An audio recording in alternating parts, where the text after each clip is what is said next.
puns and bullets. Where's that? I want to show people on the list. Is this it? That's my favorite thing out there was white. Tally's on the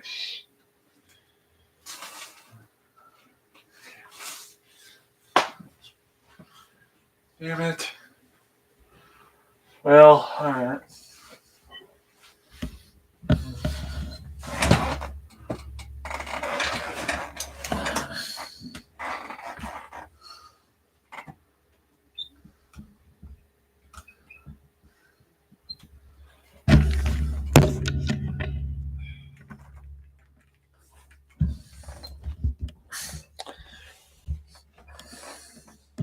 Angle OCD's kicking nonetheless. Check one, check two, check one, check two. Okay, good. Alright. What's going on, everybody? How you doing? My name is Richard Scorbin, speaking here on the Retroverse Excel channel. Welcome to my inimitable recovery. So, but some of you wondering. Food.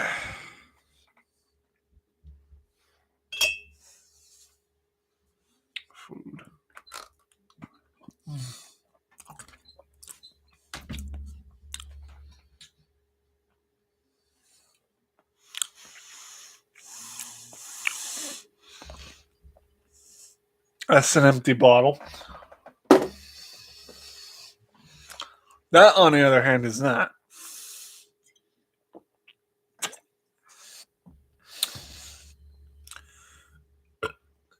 Anywho, what's going on, folks? I know some of you are probably confused by the title, given the fact that it's a puns, drinks, puns, sarcasm, and mental recovery over darkness. Basically, what I mean by that is that in itself, I've had a shitty week. So, there's just been so much going on this week. This is kind of to explain, okay? To kind of explain what's been going on throughout the week. And I believe this is the first actual week of November, nonetheless. So, let me take a look at this. Yeah, this is the first full week of November. So, let me get some medication in my system. And yes, this is literally what I have to do every night, every morning. Take medication for anxiety and whatnot, which in itself is over here.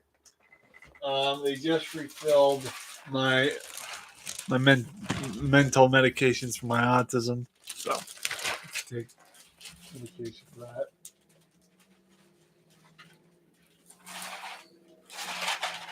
Is that nonetheless?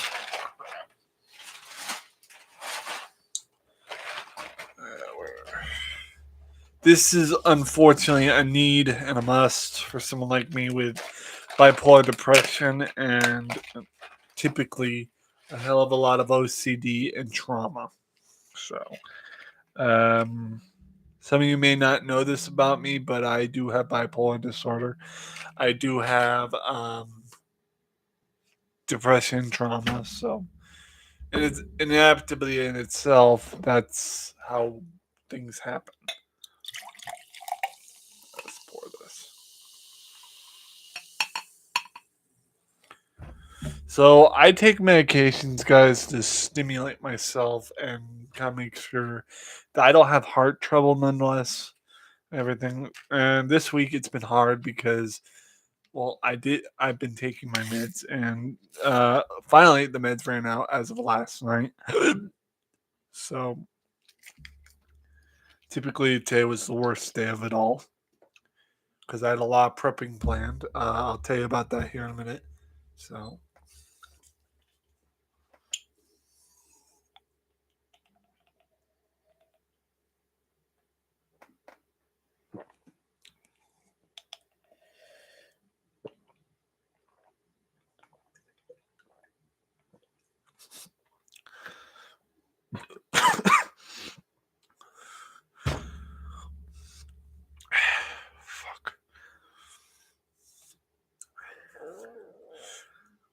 Hey Cosmo, what's going on, brother?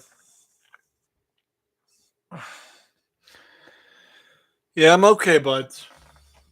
Should probably take another one, like Boston tea. Shit's bitter.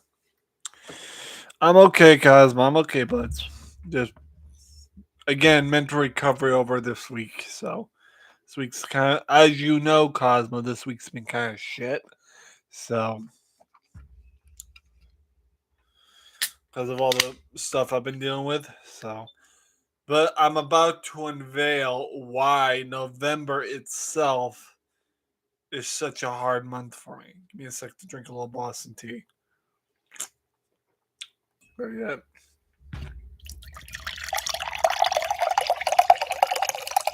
Mm.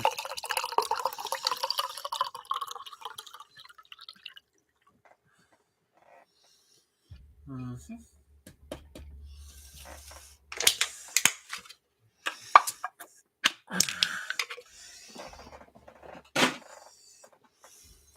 Cheers.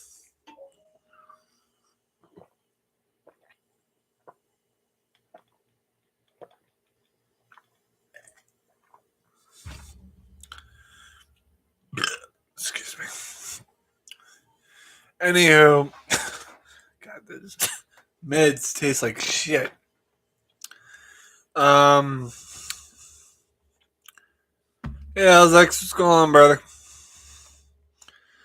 And to be fair, it wasn't ginger beer.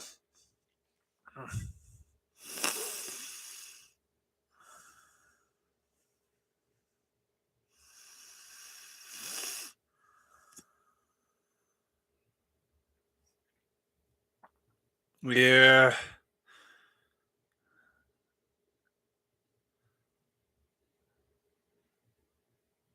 yeah. Hold on.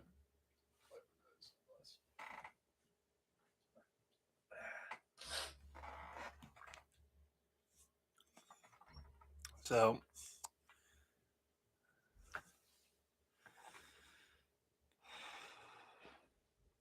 what's up, Jack Hobbs? How you doing, brother?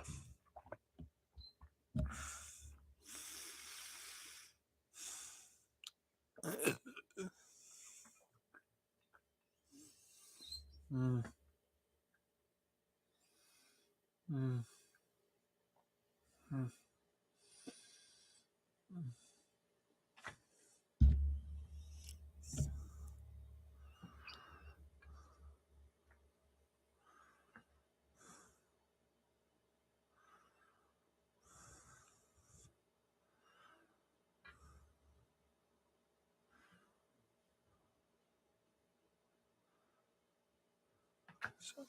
Yep. Okay. And the thing is, okay.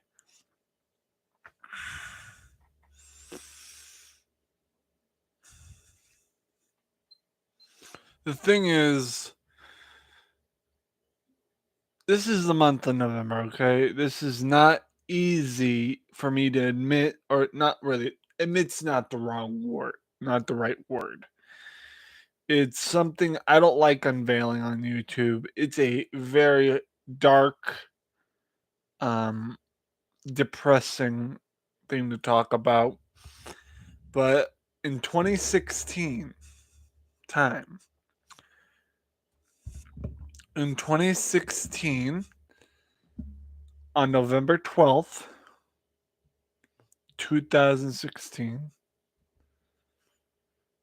at around, I guess, somewhere in the afternoon, one of my childhood friends committed suicide.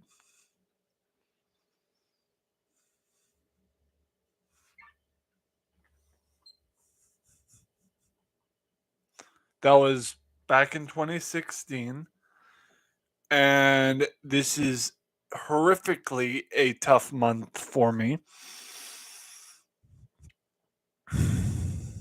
It's a hard pill to swallow, no pun intended. So,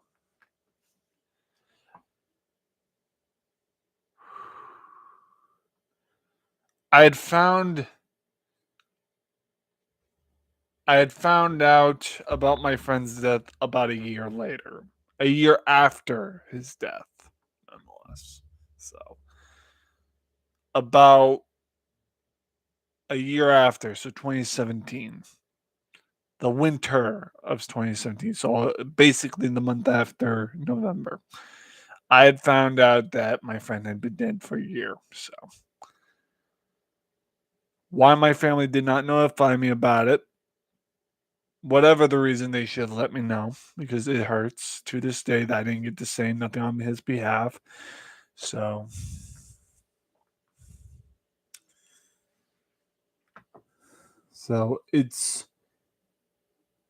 it's one of those things where it's constantly on my mind, regardless of medication in my system or not. But it's mandatory that I take these meds so I don't have to worry about having heart trouble and thinking about it at the same time. Um, hmm. Yeah, thanks, guys. I'm not making this shit up. This was 2016. I was still fucking in high school, so so I don't want to have to make this like a boohoo support group for myself. I don't want anyone to feel sorry for me. The person we should be feeling sorry for is people who have died and lost in life, and then of course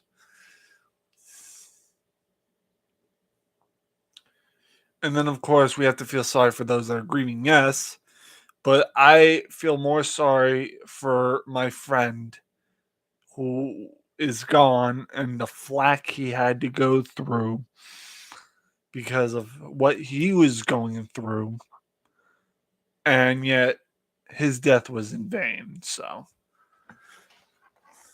there are still people wrenching on his death today. And the next month is even a harder month for me. Well, kind of equal, but next month, my dad would have been dead for 3 years. So it's a double whammy. Um, obvi- Obviously, it's not the same year mileage between years of death, but months inequality, it's pretty harsh why I have to go through it this time of year right after Retroween. So um excuse me. So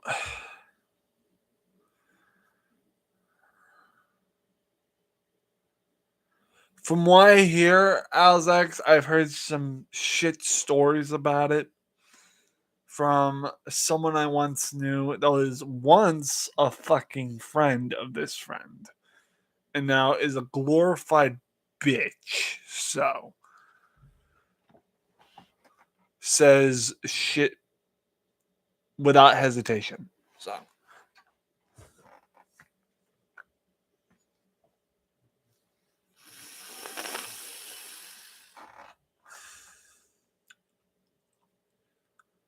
my dad's death was even more glorifiably insulted by my own family members. So, but at the same time, my mother and my father didn't see eye to eye. So I can't really hate my mother and my grandmother for not liking my dad, but you know, it is what it is. I'm not gonna get into detail about my dad. This main video is about my friend. So,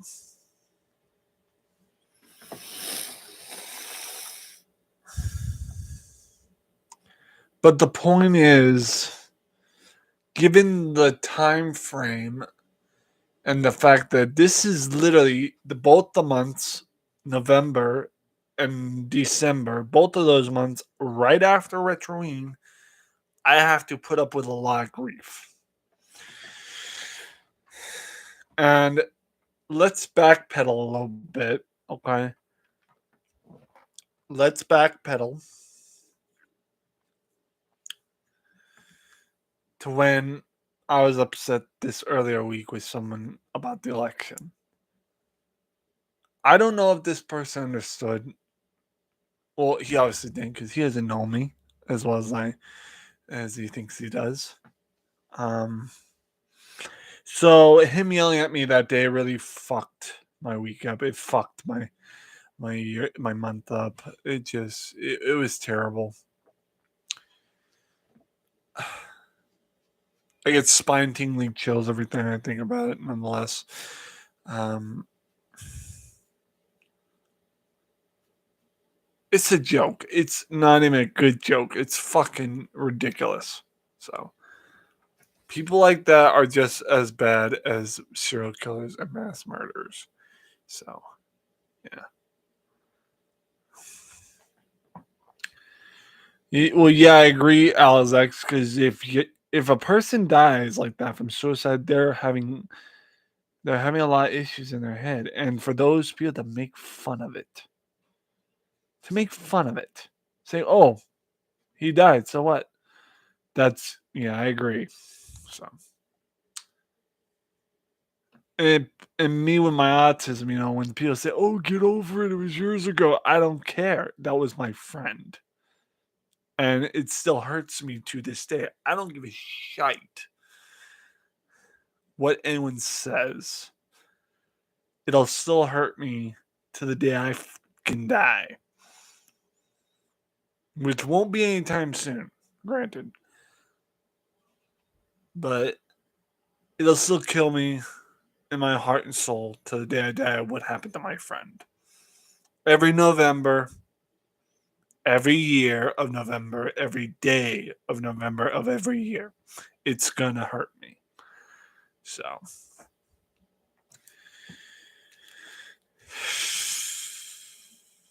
I don't like talking about this. This is the very thing I don't like talking about.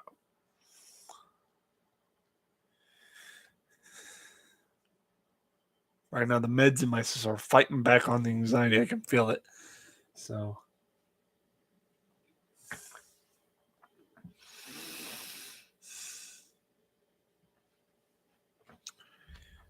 I have been putting up with this kind of shit between the depression starting at the age of 5. So basically, 21 years I've been going through this. 21 year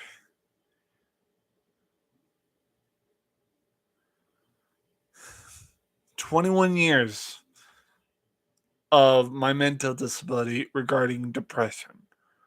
Okay. 21 years of it.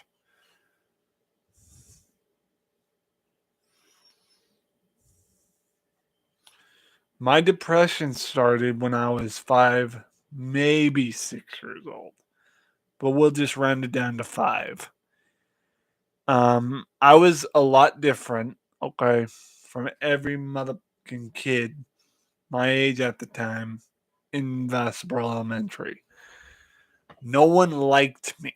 No one wanted to play with me. No one wanted to freaking hang out with me. You know who wanted to hang out with me? My friend. Okay? That person saw good in me.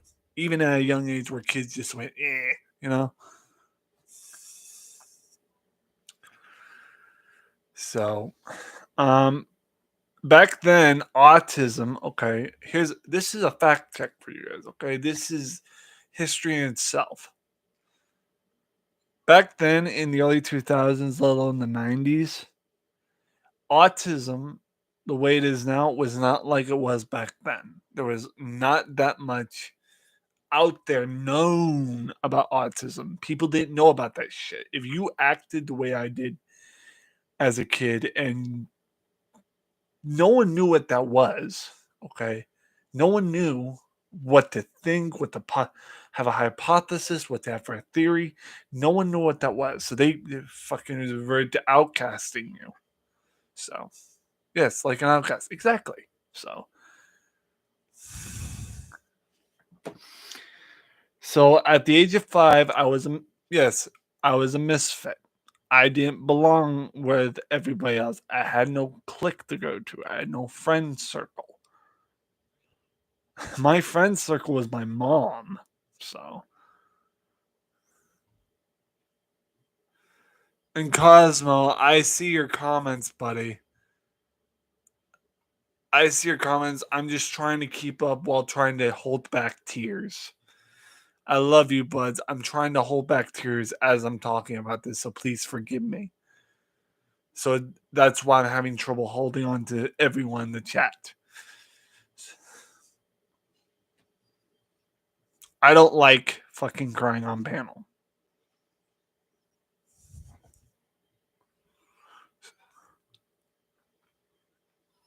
So, Cosmo, I love you to bits, bud. I'm trying my best to read everyone's chat. It's just freaking hard right now.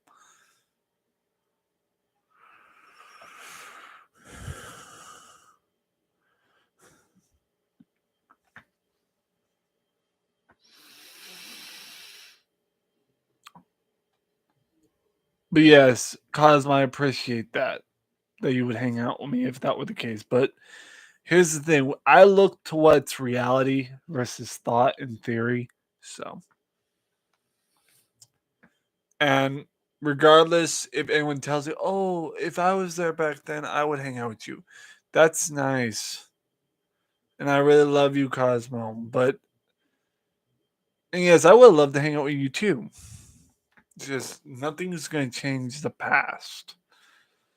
So, but I'm glad I met you nonetheless. So, I'm glad I met you nonetheless. So, but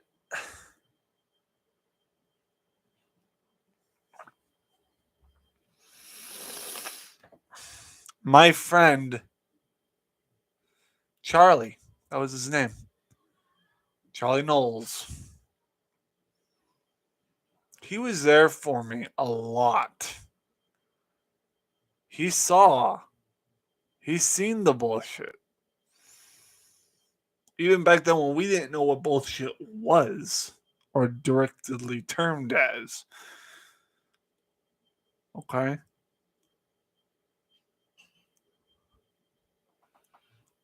This guy Charlie saw the bullshit before it happened.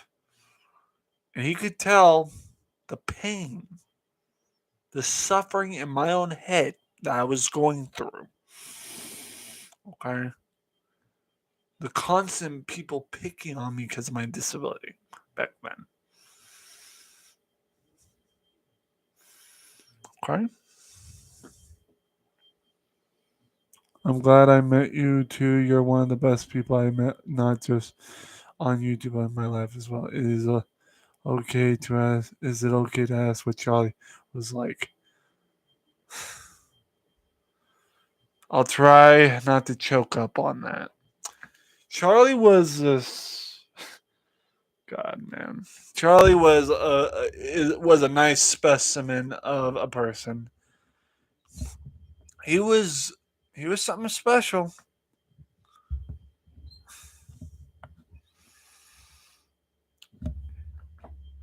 Here's a plot twist. Charlie was a girl, okay? Charlie had been later on in life transitioned into a boy.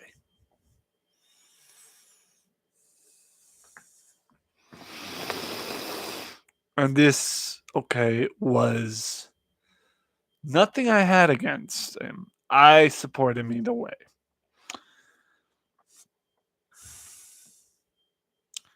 Charlie was a tomboy growing up, a girl that dressed like a boy. So, and he was cool. He was cool. And he had this fascination around the time with Michael Jackson. Excuse me. Cosplaying costumes, playing dress up, playing mythical legends of pretend.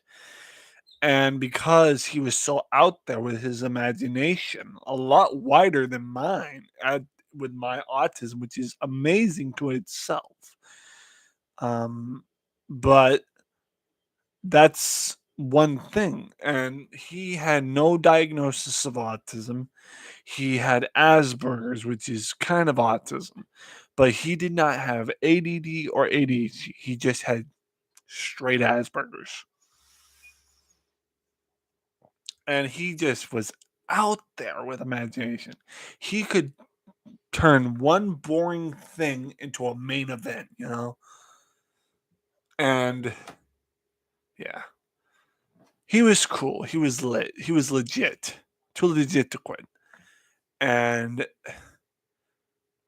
it was something special to hang out with him. So one day, it got to the point where, oh God, I hate talking about this. Um, it got to a certain point in my life where I had to move to New Hampshire.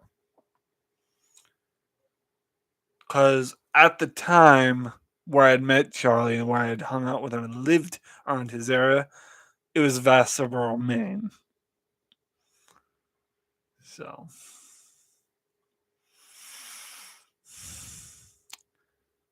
I had moved in tears from Vassarboro, Maine to Middleton, New Hampshire. I was in tears for hours. Hours. Because I didn't want to leave my friend behind. That was my friend, the one who understood me the most. Like, say you had an imaginary friend that you know understood you most. He was my friend that understood me the most, but he wasn't imaginary. He was there. So,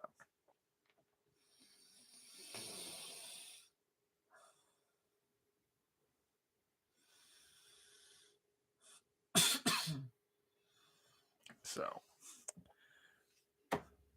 but yeah, Charlie was something special. I moved away from him, give or take 2010, 2011, give or take, probably 2009.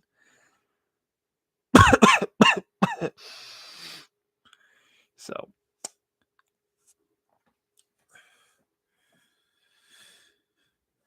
um,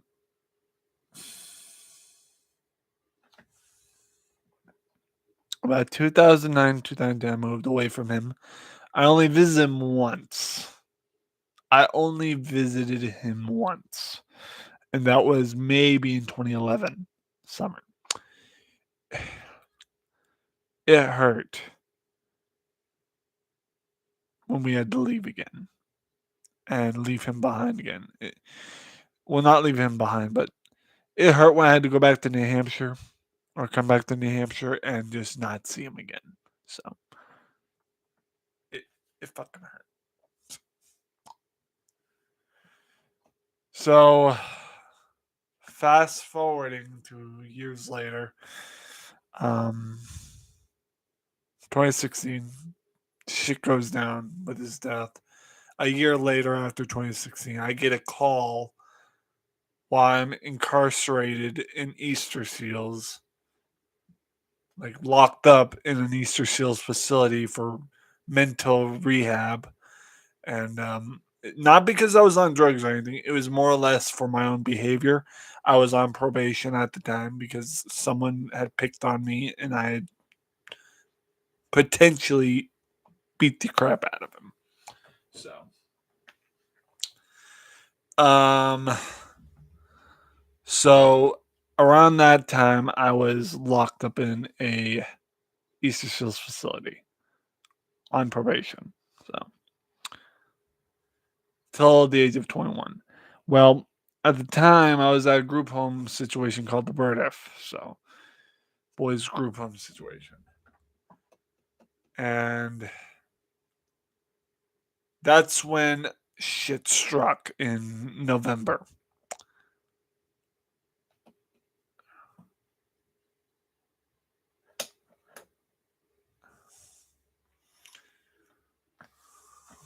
Well, maybe not potentially. Again, I was like, I don't have good vocabulary. I never finished fucking school, so I was not potentially on probation. I was on probation, so Sorry, I shouldn't have said that. And my vocabulary sucks because I didn't finish school right. So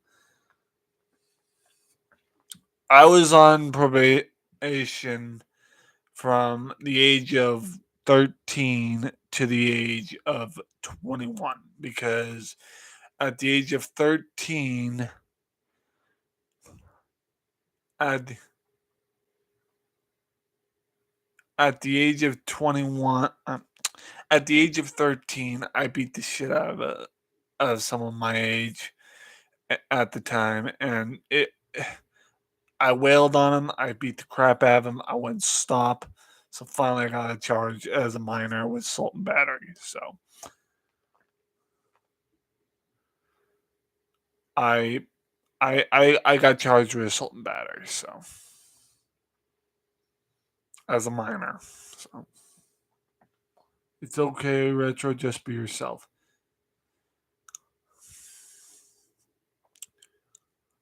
Cosmo, I love you to pieces. Okay, but this is not me just making stuff. I've been trying to be a tough guy. Oh, that's what you meant. That's what you meant. Okay, don't let the past define who you are. Well, I'm not letting the past define who I am. I'm just letting you know the whole story.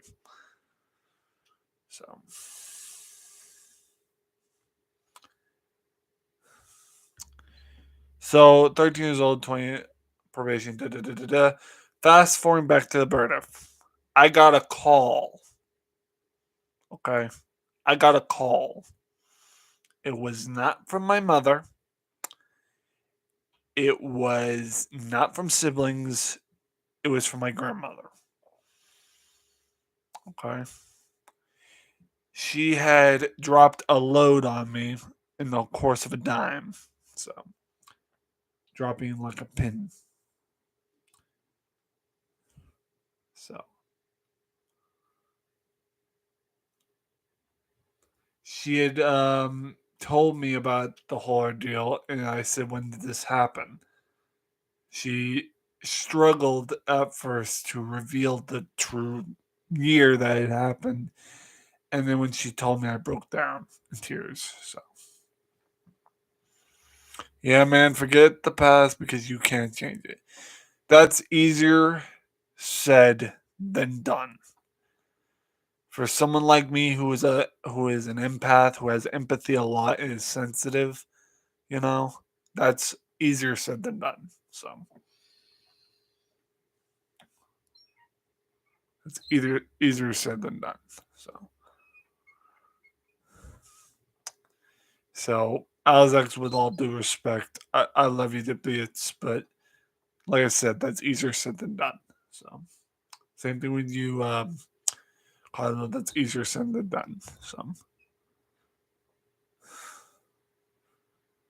and with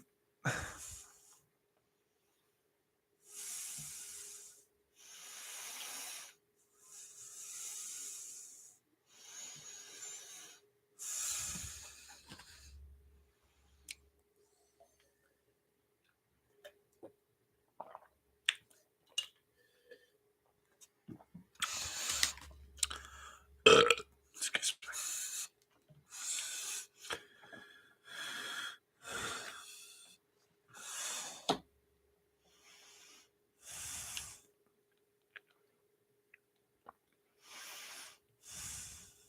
I just want to say that's all we have. That's all we have. Just gonna say that's we all have a past, but we're growing. We've evolved. That's better. Okay, thank you. Some evolve, Cosmo. Some evolve, a lot evolve, but some of us stagger to evolve. I have evolved to the point where I'm not aggressive anymore. I have evolved to the point where I don't get angry anymore half the time. But one thing I cannot shape out of my head is the constant reminders of belligerent depression. Okay. And with all due respect to all my viewers, you have all been very pleasant. So very pleasant, very kind. It's just there are some things I can't wipe out of my head like the sweat on my brow.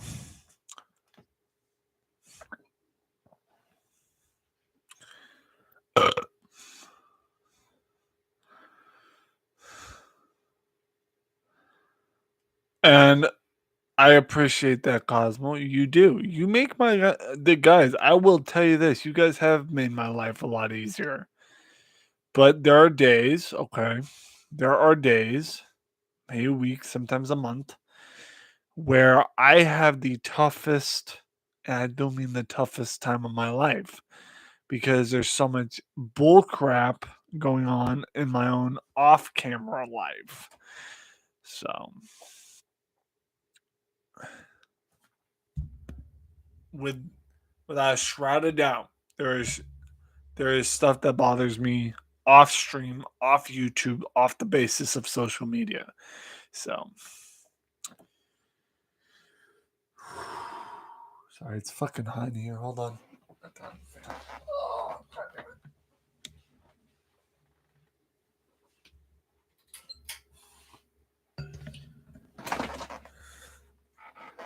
so,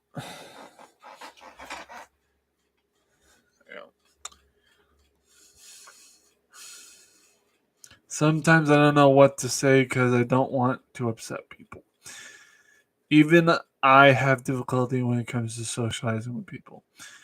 That's the only thing is I don't go out often, so I've never learned, okay, to socialize and interact with the public. So actual physical public. So that kind of stuff I learned by reading newspapers, reading online posts and stuff. I was never in focus groups. I was never in a group where I had to learn to socialize physically and verbally actually go out there and meet people. So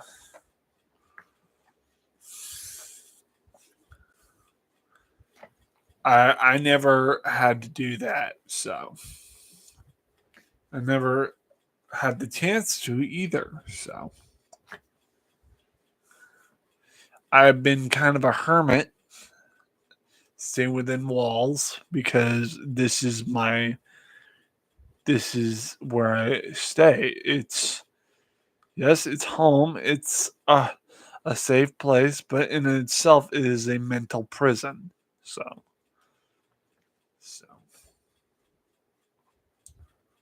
it's basically mental purgatory. So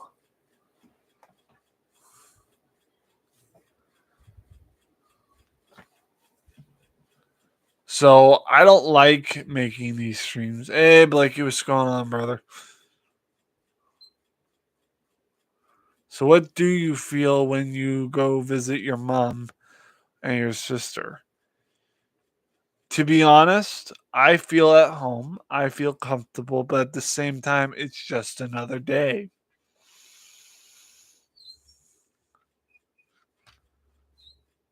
I'm okay, Blakey. And Cosmo, to be honest, it feels like it's in just another day. It doesn't feel like anything special is going on. It's not like even on my birthday or on Christmas or let alone Halloween, it doesn't feel special. So, like holidays in itself around me for me don't feel special to me anymore. It's nice that I get to do this. It's special to others. I do it for people because it's special to them. But for me, it just is another day in at the chocolate factory. It's just another day. I don't have a lot of emotion going out in the public. I just mask whatever it is I'm feeling with something a normal person would say or do. So, and then of course, anything else, I'll wait till I get home to unleash. So, and obviously not gonna bring that shit on live stream. So, like, there are people on Messenger that are my friends from all over the globe that don't even get to see the behind the scenes of what I go through on a daily basis in my own cranium. So, does it make you feel better? I love your channel and special events like Retroween. And most of all, I love you for who you are. And Kazo, yes, I do have emotion towards that. I feel honored. I do. I love everyone in my chat. But when it comes to holidays in itself, I don't have an emotional attachment over it. So I have emotional attachment to certain people in chat. I have emotional attachment to certain people in my life. But anytime I go over to my mother's house or go over to my sibling's house or anything like that that has to do with family or a close friend, just another day in the life of me. So it feels too normal, too on a daily stat basis routine for it to be even special enough for make me feel special, you know. But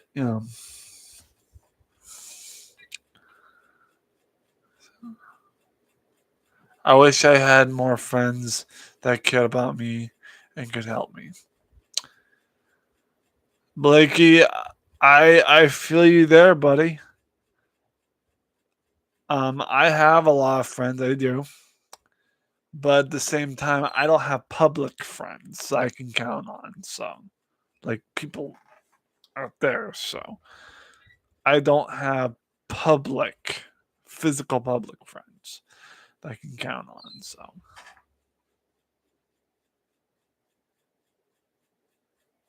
Shane, Shane uses Shane boxes with a punching bag when he gets upset. Hi, Retro. Hey, Trent. What's going on, brother?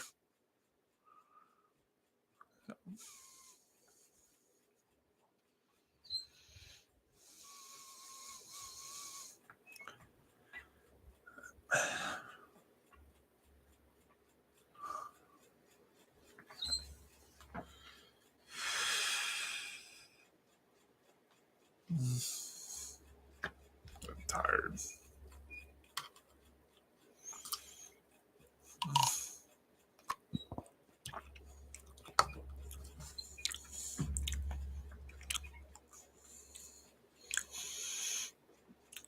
What's happening? Explanation. That's what's happening.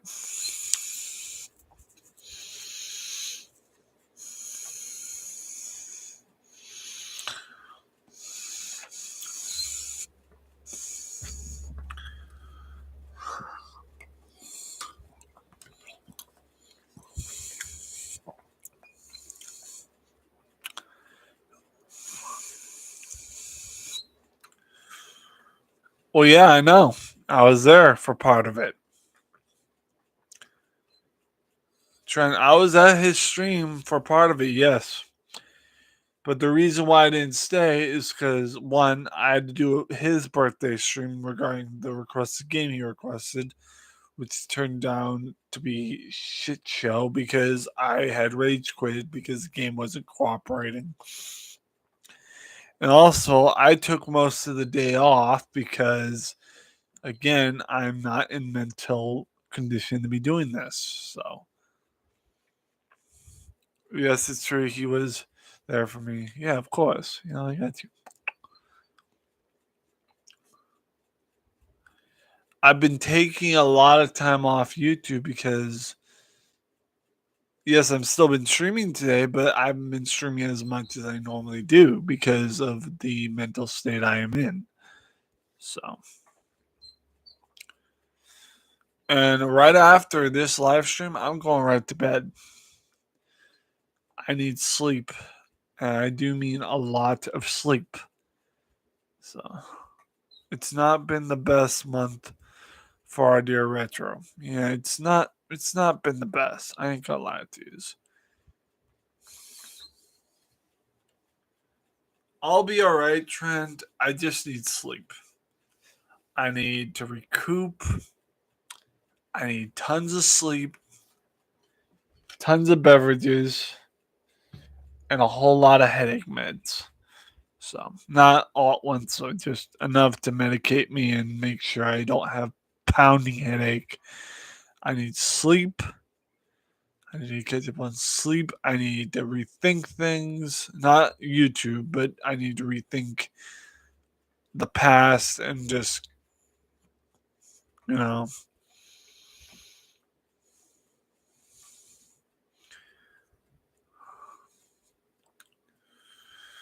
Cosmo, you don't suck, okay? You are not the sucky one here, okay? You do not suck, okay? You in itself, along with the rest of the people in chat, are very wonderful people, okay? I just have a sucky attitude myself when it comes to these things. And I don't typically take change and months like this well. So what would right now, Cosmo, what would help me, what could help me without you having to bend your back over for me was I need sleep. I'm tired. I've just been I'm tired. I'm exhausted. I'm worn out. So, and there are days where I wish I could sleep better. So,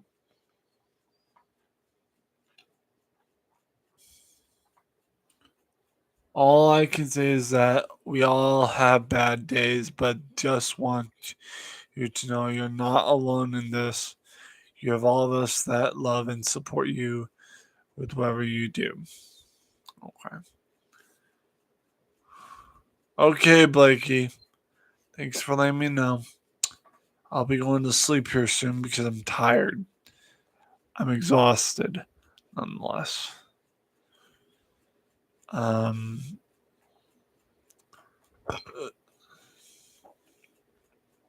I've had a long day. I have a lot of chicken in my system from me and Billy's Thanksgiving celebration today. I need the extra sleep. I need the extra hours of sleep. I cannot guarantee tomorrow's live streams at all because I need sleep. I've been lacking on sleep. So we've been on here 48 minutes, just about 49 minutes. I will see you guys in the next one. I will be going live either tomorrow or whatever time it takes. So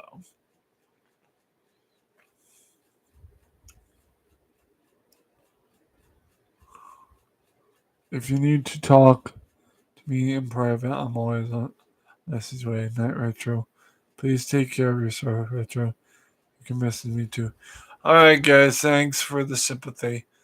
I'm gonna go get some sleep. Alright, good night guys.